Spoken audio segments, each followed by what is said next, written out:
बाद में महाराज ध्रुव मन में विचार करने लगे, क्या करे क्या न करे। ध्रुव वहां से चला रोता हुआ चीखता हुआ।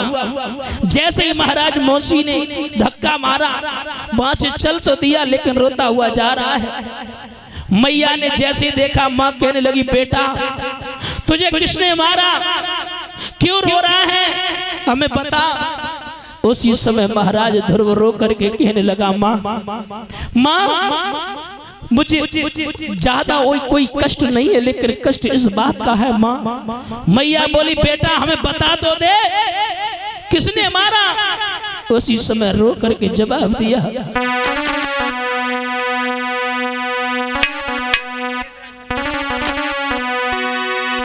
कि रोई रोई कहीं ध्रुवी सुकुमार, ओ मैया मोई मौसी ने मारो।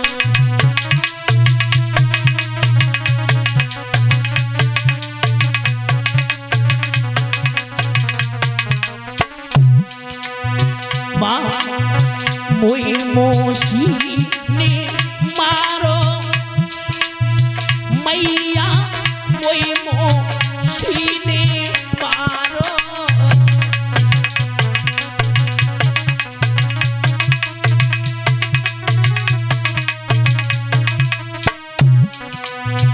रोई रोई कहीं ध्रुवी सुकुमार, मैया मोई मौसी ने मारो।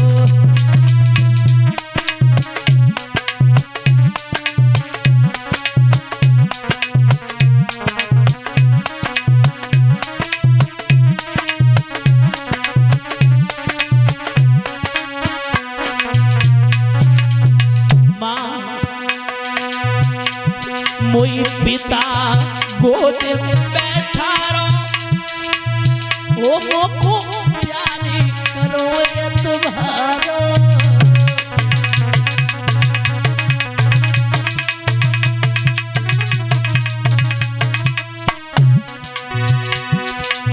मौसी ने दयो तेरा मार, मैया मोई मौसी ने मारो।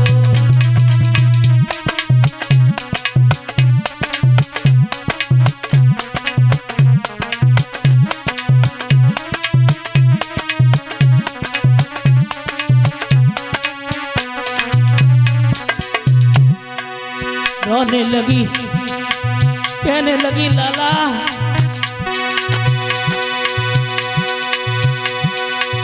ओ मेरी माँ,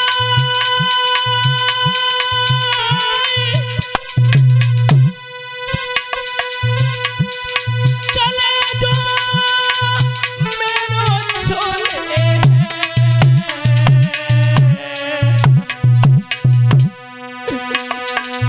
ओ मोई मुसीबत को मोए नाई, हाँ मोई मुसीबत को मोए नाई। पिता नहीं मुख से बोले, मोए मुसीबत को मोए नाई।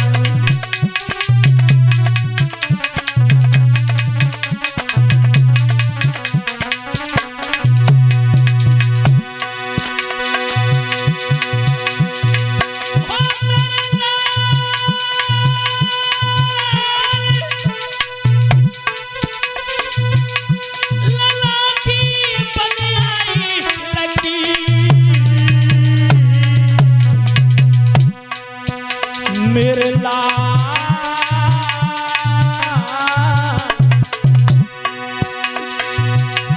माथी की बनियाई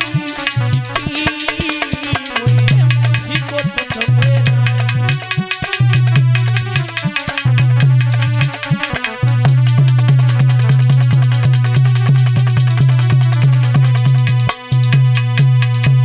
महाराज जवाब दिया, माँ अब मुझे ये बता दे मेरा पिता कहाँ है, वो कहाँ मिलेगा। जवाब दिया, तेरा पिता वन में मिलेगा। मेरे श्रोता बंधुओं जैसी इतनी शब्द सुने, मैया के चरणों में प्रणाम किया। माँ माँ अगर मेरी जिंदगी रही तो मैं तुम्हें दोबारा मिलूंगा। प्रणाम करने के बाद चल दिए। जैसे इतने शब्द महाराज मैया ने सुने, मैया कहने लगी बेटा क्या कह रहे हो? बोले क्या नहीं रहे, मैं जा रहा हूं मां। उसी समय महाराज मैया रोने लगी, लाला हम तुम्हें कैसे छोड़ सकते हैं लाला। जवाब दिया माँ जब मैं पिता से मिलके आऊंगा उसके बाद भी तेरे पास में आएंगे, अन्यथा लौट के आने वाला नहीं है माँ। मेरे श्रोता बंधुओं प्रणाम किया, मैया को रोते हुए छोड़ दिया। जैसे ही रोते हुए छोड़ा खबर लगी महाराज उत्तानपाद को कि बेटा वन में जा रहा है। कह दिया जाओ, जहां उसे जौ की रोटी मिलती थी शुद्ध गेहूं के आटे की रोटी मिलेगी। जैसे इतने शब्द सुने, बारे भगवान मैंने एक कदम रखा और ये सुंदर सा दृश्य देखने के लिए मिला, ना ना ना मैं नहीं लौटने वाला। दूसरी बार कहा जाओ उससे कह दो आधे राज का मालिक। जैसे इतनी शब्द सुने महाराज उसी समय बोले ना ना ना मुझे कुछ नहीं चाहिए। बोले जाओ कह दो पूरे राज्य का मालिक। लेकिन महाराज जहाँ पर भगवान के प्रति जो लगन लगी है ना, कि इसकी जिसको है अपने प्रभु से वो सदा असर कटाते रहेंगे। इसकी जिसको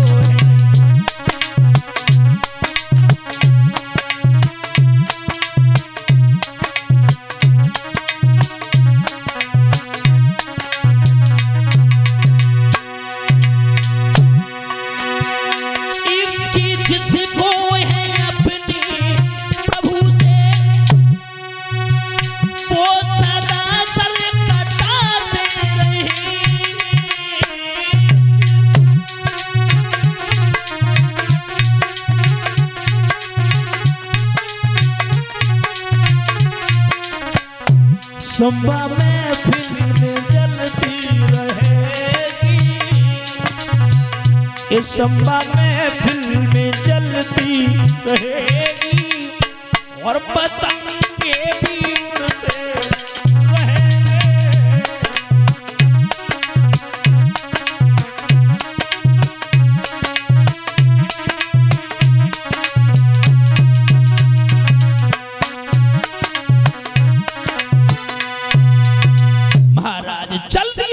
किसी की बात नहीं मानी, बियाबान जंगल में जाकर के पहुंचे तो महाराज देवर्षि नारद से भेंट हुई। नारद बाबा से जैसी भेंट हुई, नारद बाबा कहने लगे हो रे बच्चे तू कहां जा रहा है? बोले बाबा जी प्रणाम, खुश रहो बच्चे। कहां जा रहे हो?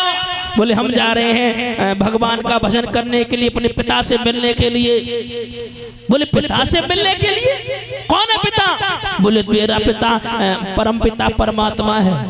बेटा वापस लौट जा, शेर चीता तेरा भक्षण कर जाएंगे। जवाब दिया बाबा जी आप तो सब कुछ जानते हैं, सब कुछ जानते हैं, फिर भी आप कह रहे हो ये मनुष्य का शरीर कभी किसी के काम नहीं आया कि हाथी के दांत के ओ खिलौना बने भांत भांत और बकरा की खाल से ढोलक मडियाई है और बाघ की खाल को और बानत सिपाही लोग और मृग की खाल साधु संतन के मन भाई है। और नर काहे पे गुमान कर और मानुष की खाल कौका में नहीं आई है।